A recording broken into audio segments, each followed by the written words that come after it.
Denise. Right. Imagine you're back in a classroom as a young learner. I'd like you to close your eyes and think deeply. What do you see around you? Who are you with? What sounds, colors, and feelings fill the room? What stands out? You may open your eyes. This was an exercise I first encountered at Oxford at the start of my teaching journey. My picture was bleak. I had a bland classroom, an old chalkboard, uncomfortable chairs in rows, posters about grammar and mathematics on the walls, and with the 42 degrees heat in Botswana, or as we warmly call it, Hotswana, my mouth was always dry and someone was always swatting a fly. Next, my professor asked me to draw the classroom I had wished for. I remember picturing a classroom very different to the ones I had known, one filled with light and possibility. And this was a powerful reminder that our environments and our relationships within those environments shape us. It was so powerful, in fact, that I still have my first two drawings from that day with me. My experience of what was, and my vision for what could be. They serve as a clear sense of purpose and inspired me to dream of learning spaces that nurture every child's potential. And it was this dream that led me to founding Learn to Play. Dumela, friends. I was looking up how to greet you all in Finnish, and Google Translate just told me to say, hey. My name is Priyanka, and today, returning to Finland feels a bit like reconnecting with that dream. Finland has a unique magic. The beauty of the northern lights, the quiet strength in the forests, and the most wonderful world of the Moomins. The Moomins capture something that I think we all strive for in education. Curiosity, resilience, and the courage to wonder and explore. When we all work with children, we want them to feel that same sense of wonder and to see learning as a joyful journey. But education has often been seen as purely academic. Especially in the African context that I come from, we seem obsessed with foundational literacy and numeracy. But before we teach a child how to add or subtract, how to spell or how to read, we should be helping them with the skills to focus, to build positive relationships, and to make healthy choices. And in fact, executive functioning skills such as these have been a far greater predictor of life outcomes than literacy. So the future I am working towards prioritizes social and emotional skills. Because when we look deeper and we choose to integrate cultural wisdom into our educational systems, we embrace the concept of Ubuntu, or Boto, as we call it in Botswana. The philosophy of I am because we are. Similar to how the Moomins live with a curious sense of independence and togetherness. I often tell my own children that sometimes being innovative means rediscovering ancient knowledge and using it to solve today's challenges. So with the strength of our roots, I dare to imagine a future where learning environments across the globe, regardless of early learning or universities, of language or subject, start with mindful breathing like you did today, where empathy and creativity are part of every subject, and playfulness is as much a part of tech as it is of medicine. And at Learn to Play, we're already living this vision. Mindful play is a core part of our daily pedagogy, forming the foundation not only for academic success, but for nurturing happier, more confident children. Across our playgroups, we've introduced breathwork, yoga, and mindful meditations for children as young as 2 years old through play. In some of the most marginalized communities, refugee camps, remote villages, and even wildlife zones. These are rural, hard-to-reach communities where mothers who are not even formally trained teachers are leading the charge, creating spaces where children thrive against all the odds. We dreamed of a future of joyful learning and community for every child in Botswana, and it's happening. And I firmly believe if it can happen here, it can happen everywhere. One of the most transformative stories at Learn to Play comes from a group of remarkable women known as the Matla Mamas. Our journey together started in a refugee camp in Dukwi, Botswana. On their first day of training, each woman stood up and introduced herself with the phrase, "I am a refugee."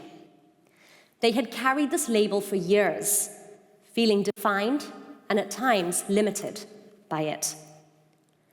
But as we began working together, something extraordinary happened. By the end of our training, just 14 days later, these same women proudly reintroduced themselves as Matla Mamas. Matla meaning strength in Setswana. I am a Matla Mama, a strong mother. It marked a profound shift of their identity, from being seen as other to belonging, a journey from what was imposed on them to something they chose and embraced.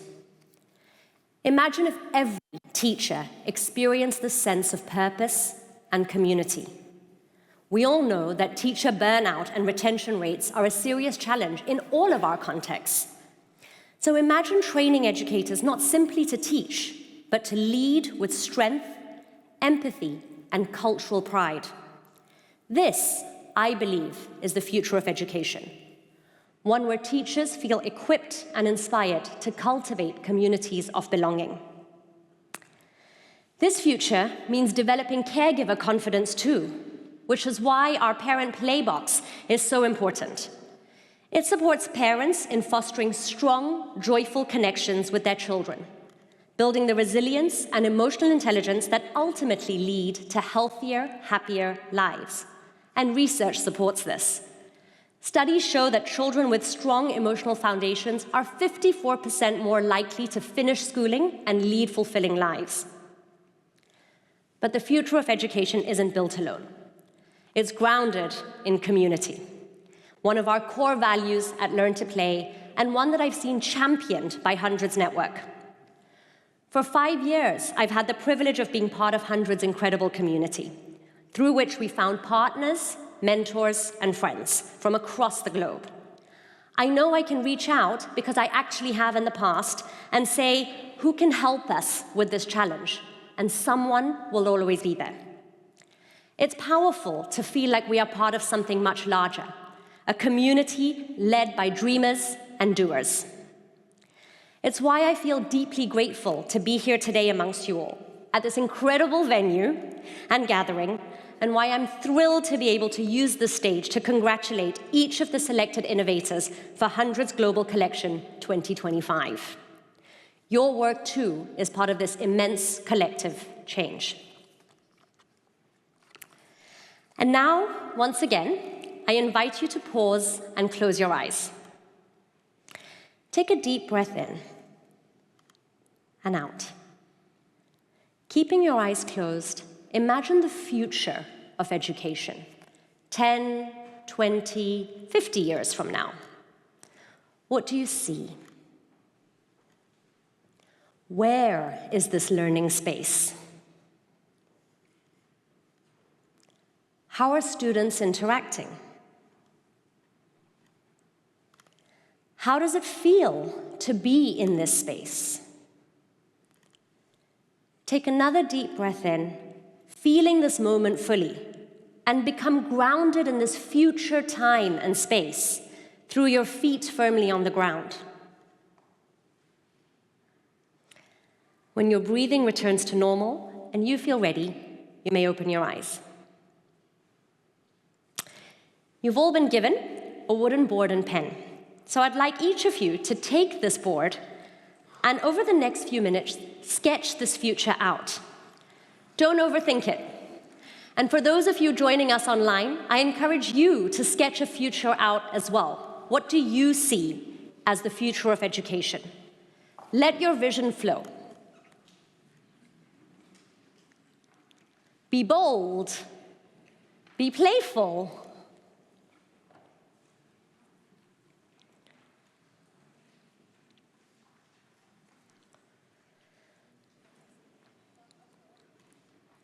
We'll give you a couple of minutes to sketch your visions.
Together, we're going to create a tapestry of our shared vision, a collective dream for education.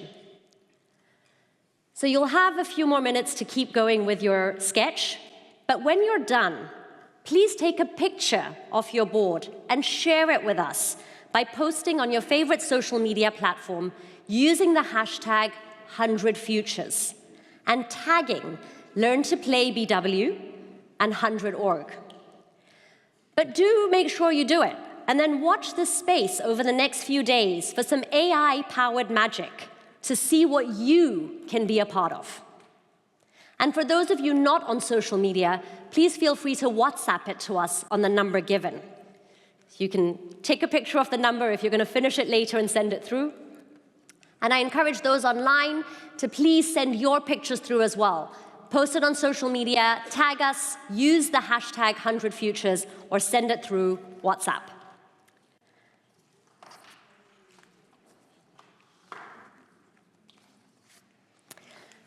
So at this stage, I'd just like to say thank you, Realebocha, for being here, and Kitos for sharing this journey towards the future we are all dreaming of. And congratulations once again to the selected innovators in this global collection. Let's use this moment to remind ourselves of why we're here. Let's build classrooms where learning is joyful, where children's identities are celebrated, and where they grow into curious, creative, compassionate adults. A future where we take inspiration from my Botswana and maybe a little from Moomin Valley too. Because education isn't just about preparing children for the future, it's about co-creating that future with them. Thank you.